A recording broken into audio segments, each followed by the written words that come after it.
This is the Distinctly Detroit podcast, the only pod that explores why one wants to be in the D. I am your host, Fyodor Ship III, the director of the University of Michigan Detroit Center.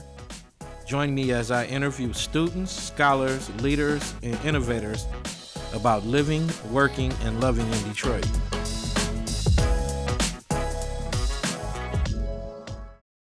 Welcome back to the Distinctly Detroit podcast. On today's episode, our guest graduated from the University of Michigan with a bachelor's degree in psychology. He then went on to become one of the best chefs to graduate from the Cooking and Hospitality Institute of Chicago. His 4-cheese mac and cheese is a tasty complement to the Yardbird sandwich and the savory barbecue he serves.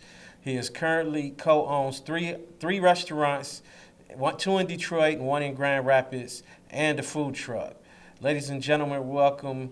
The DDP welcomes the executive chef for Slow's Barbecue, Brian Perrone. Welcome, Brian.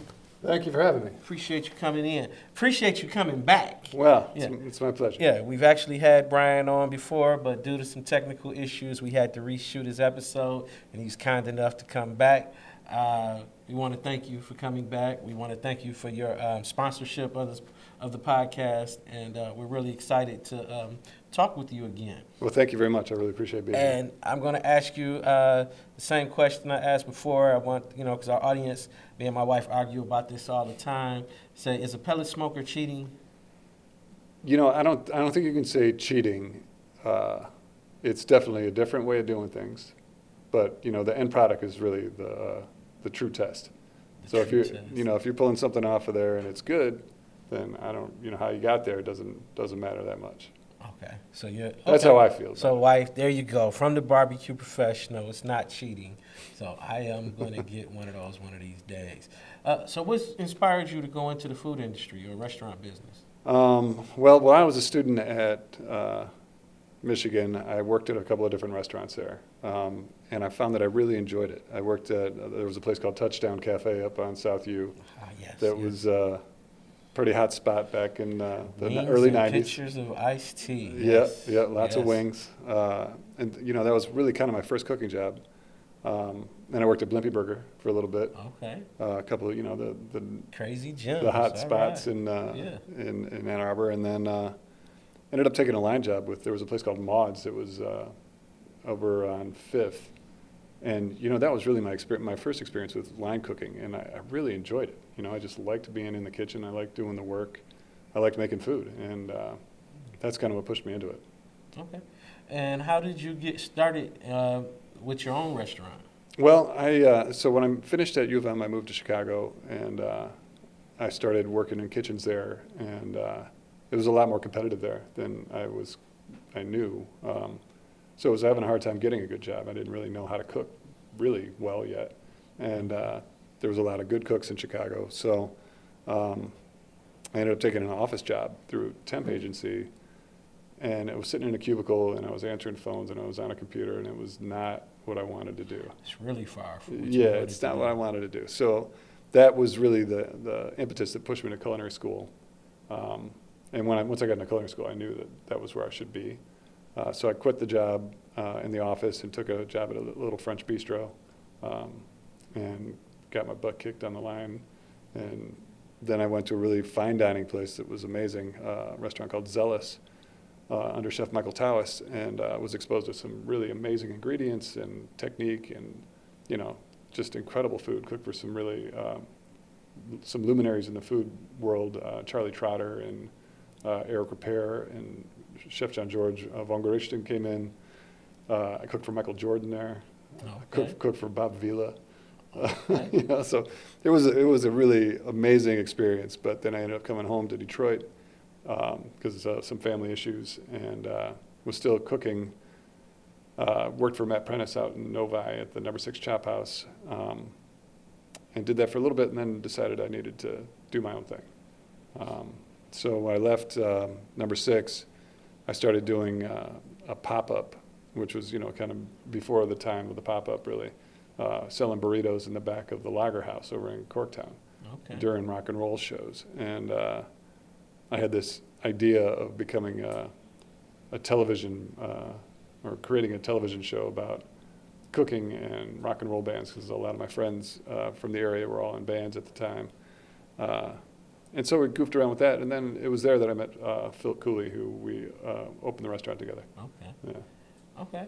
And so you mentioned, so one of the things I guess I was curious, and since our time is spent, is we talked about before last time is about the drive within a chef to want to go and make that next step. It's one thing to be a top chef, a great cook, to work in a restaurant and be at the top, and then make that next step and go out there to go on your own, to own your own restaurant and run that.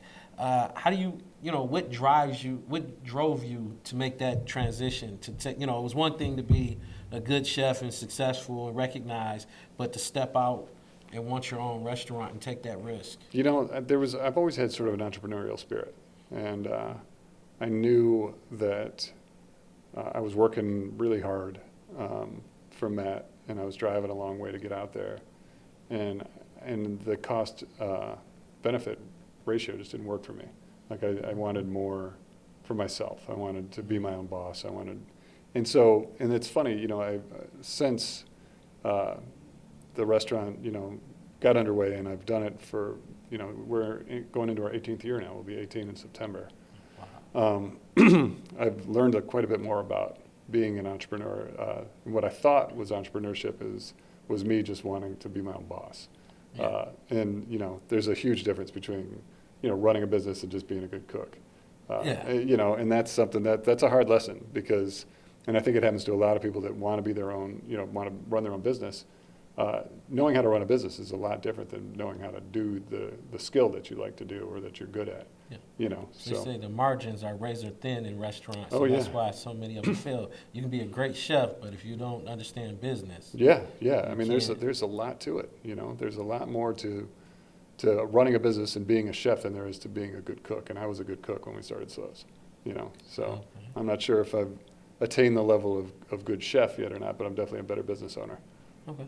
So what is the difference between, how does hosting come into play in terms of there's preparing the food, but then there's establishing the environment, the welcoming environment area. How were you able to do that?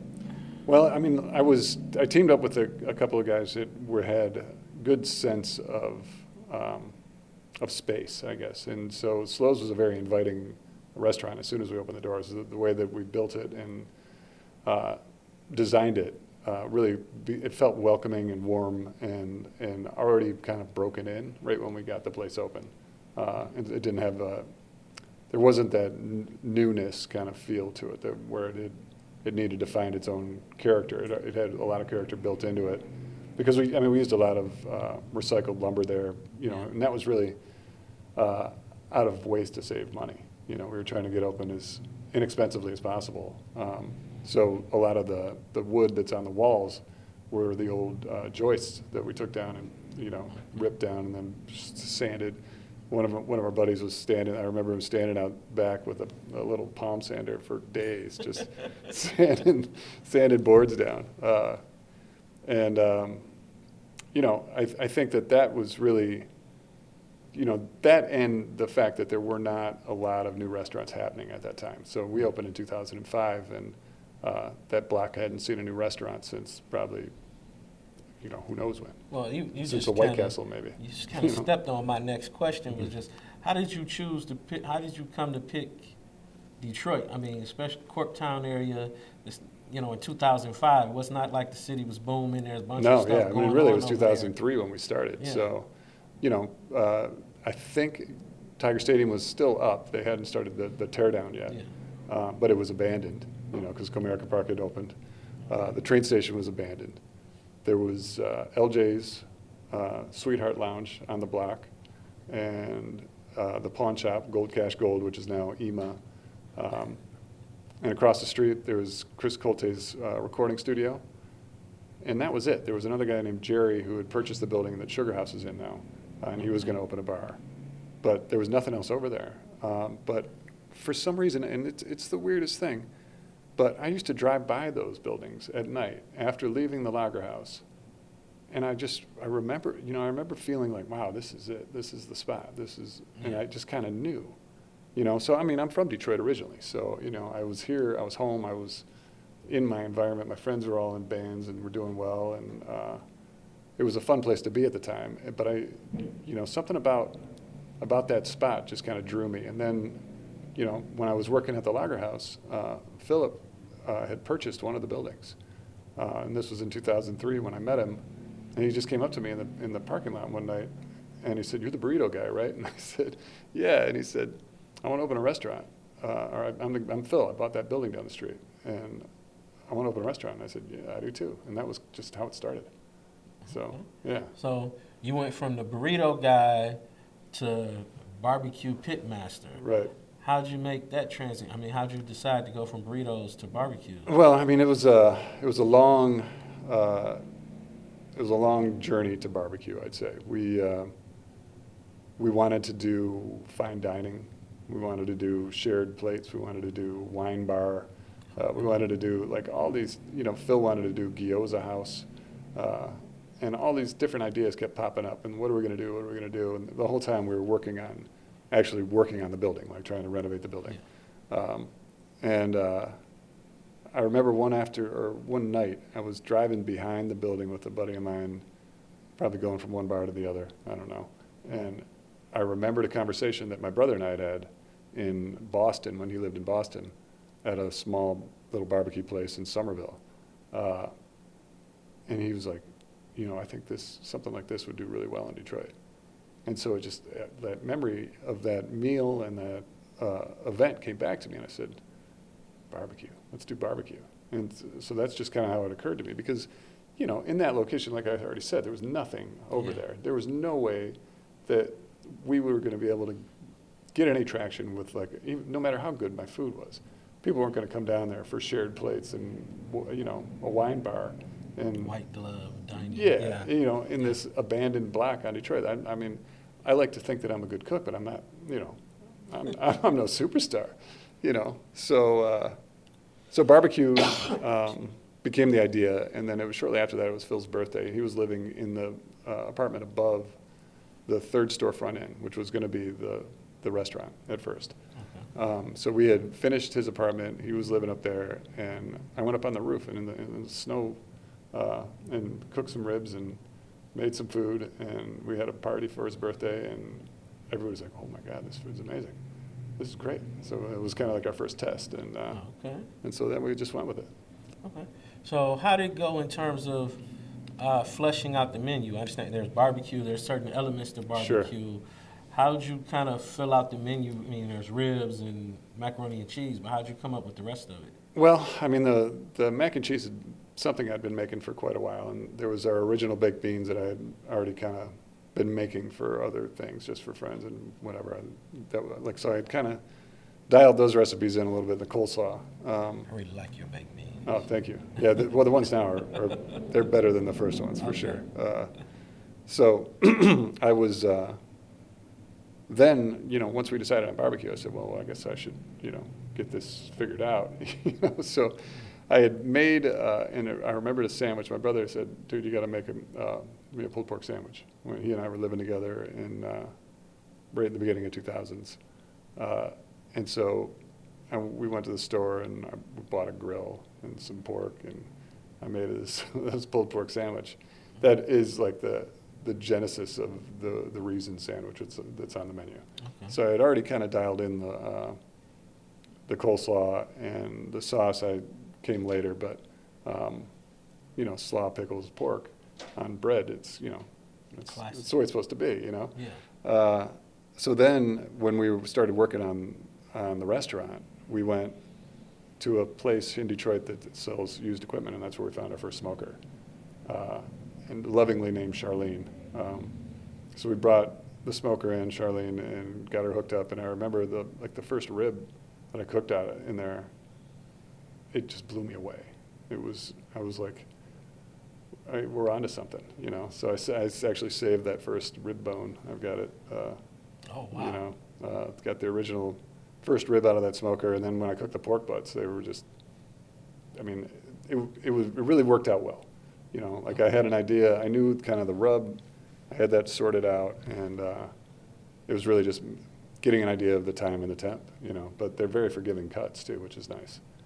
You know, you can, as long as, what's great about barbecue, as long as you have the time, you can cook it, you know, low and slow, and it's going to come out nice, you know. Yeah.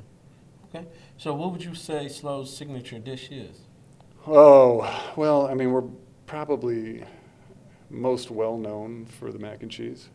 Um, Adam Richman of Man vs. Food fame and other, you know, television shows came to Slow's when he was in town filming Man vs. Food, and he had a number of things that he really enjoyed, and one of the things was the mac and cheese. And we used to send it to him for his family's Thanksgiving dinner every year following that. And there was a time he was on the Today Show, and he said, you know, he said that if there's one city that I would travel back to with my own money just to have this dish, it'd be the mac and cheese at Slow's Barbecue. And so we started getting phone calls like That's immediately. great. I want that mac and cheese. You know, people wanted us to send it to them. So we're still trying to figure that out, how we're going to get it shipped across country. But yeah, see, you've done the packaging and kind of the product development for the barbecue sauce. I was gonna say, is there any other things you trying to ship out the ribs and other stuff around the country? Right now, so during the pandemic, we had to do a pivot when we started doing a thing called Take and Bake. And this was actually with the help of some U of M students that we were working with from the Ross School. They had done a survey of you know, our former clients and guests, and asked, you know, would you reheat the food if it were made available to you cold? Because our plan was to do this kind of direct to consumer mail order barbecue, and people said, yeah, right, of course we would. So we developed a program where we would go to people's neighborhoods with boxes of cold Slows, you know, ready to go, with reheating instructions, and people could heat it up on their own, and it went really, really well. So yeah, it's something that we want to expand upon, definitely. Find Slows in your local grocery store and Yeah, frozen exactly. food. You know, even now, we just outstanding. started back at the University of Michigan Hospital as a guest vendor once a week, but on every day up there right now, we're delivering some grab-and-go items that are microwavable and ready to go for the night crews at the hospital, and also at down the street at Mott. So. Okay.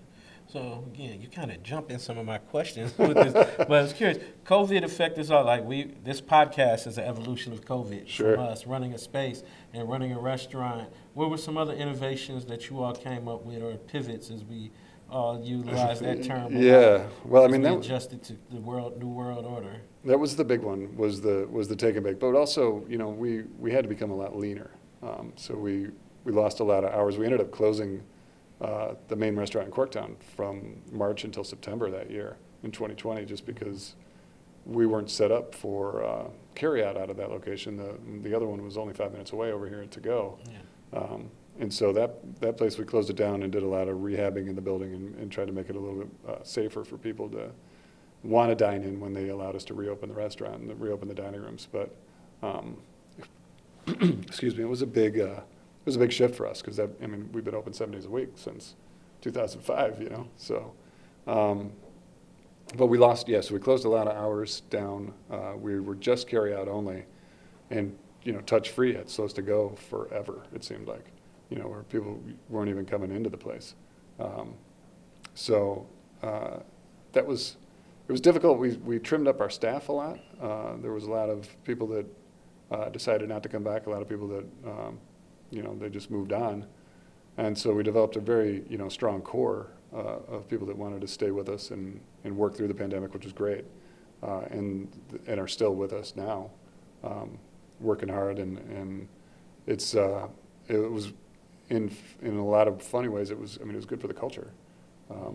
So, you know, we relaunched our web store, so we've got that gift pack there that is available on the web store along with our sauces, and we've got some T-shirts and hats now that are back out there, and you know, just looking at other ways to generate revenue.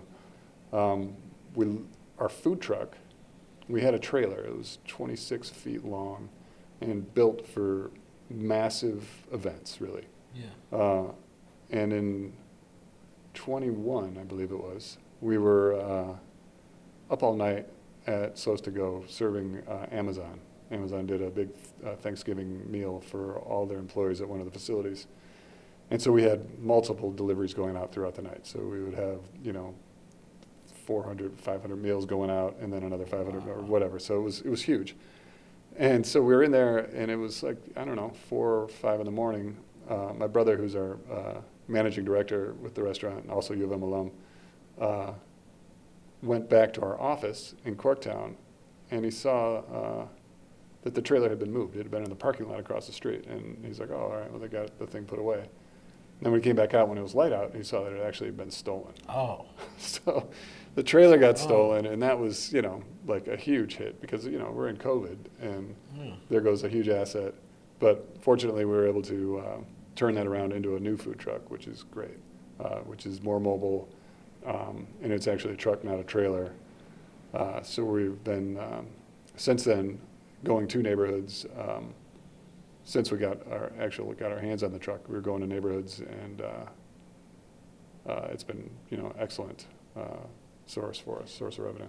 So you have a sit-down restaurant, you have a to-go restaurant, and you have a food truck, mobile, meet people where they are. You also have another restaurant in Grand Rapids. Is that also a Slows Barbecue, or is that a different? It is, yeah. Okay. So what's in the future for you? What other aspirations do you have? Culinary aspirations do you have? Do you want to just expand the Slows brand, or do you want to spin off into different genres of food? Slows is, right now we're in the midst of a kind of a beginning of a growth phase. We've got our eyes on some locations that we want to explore some more and potentially move into to get a couple of more stores open. We're looking at some strategic partnerships that could be great if everything pans out the way we're hoping.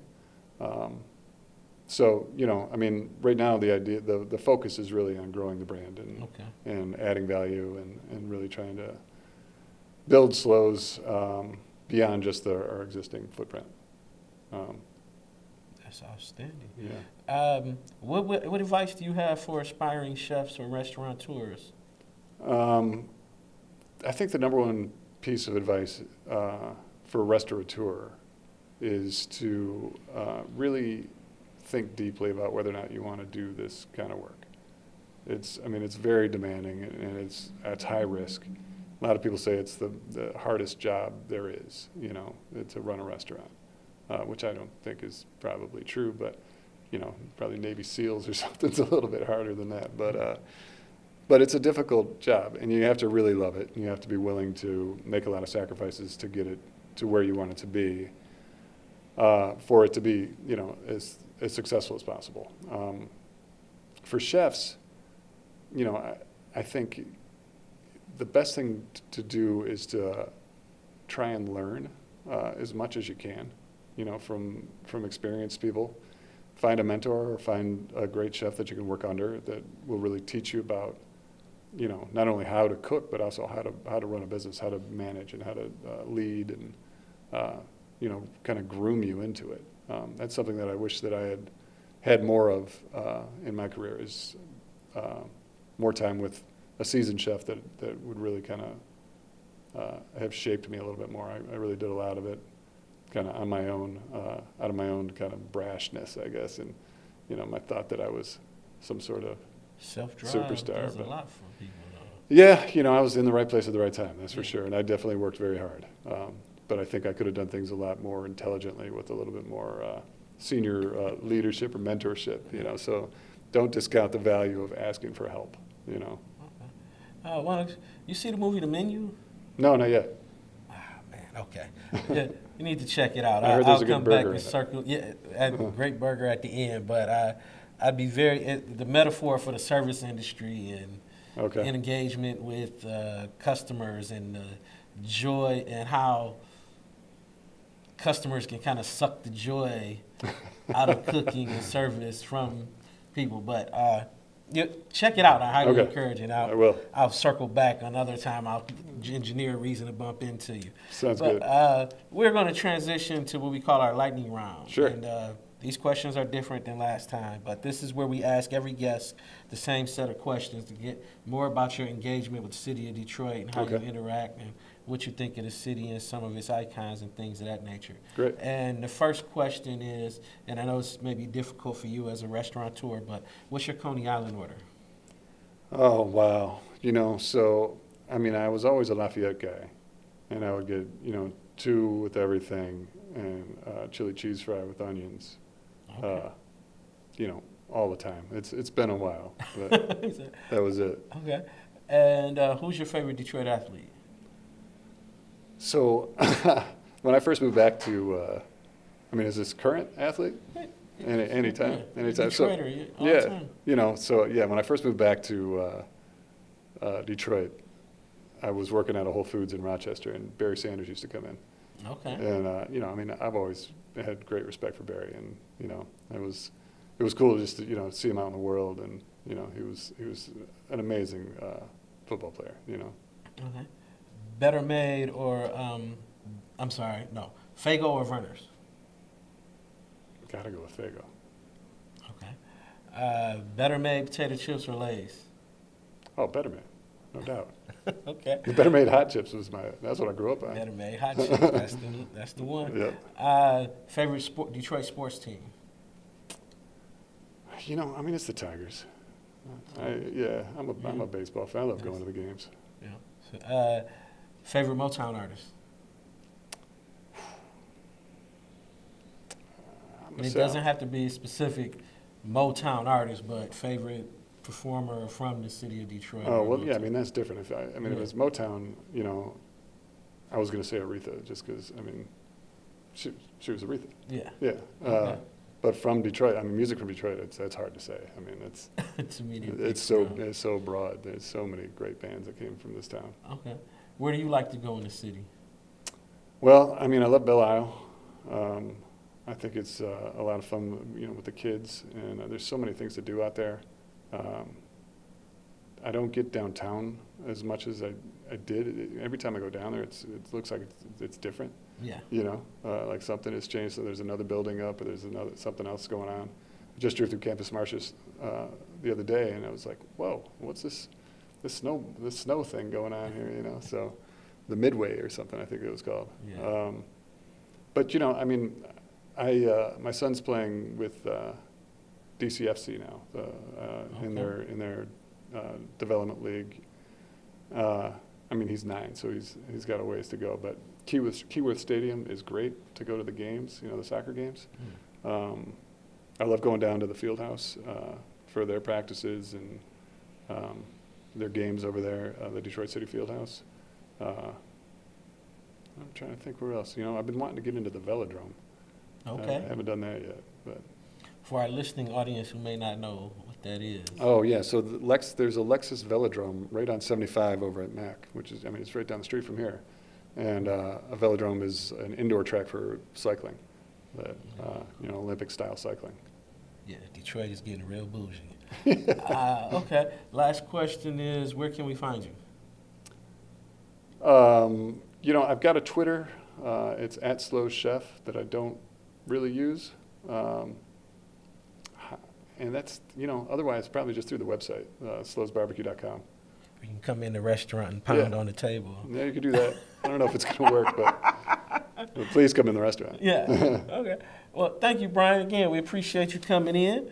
And there you have it, ladies and gentlemen. Brian Perrone, executive chef and owner of Slow's Barbecue, one of the preeminent barbecue spots in the city of Detroit. They have 2 locations in the city, in Corktown and Midtown. So you can get them off Michigan Ave and off Cass Ave. So we are thankful for their sponsorship and continued support. This is the Distinctly Detroit podcast. You can get us anywhere you get your pods. Please subscribe, like, and share. And we will see you next time. Thank you.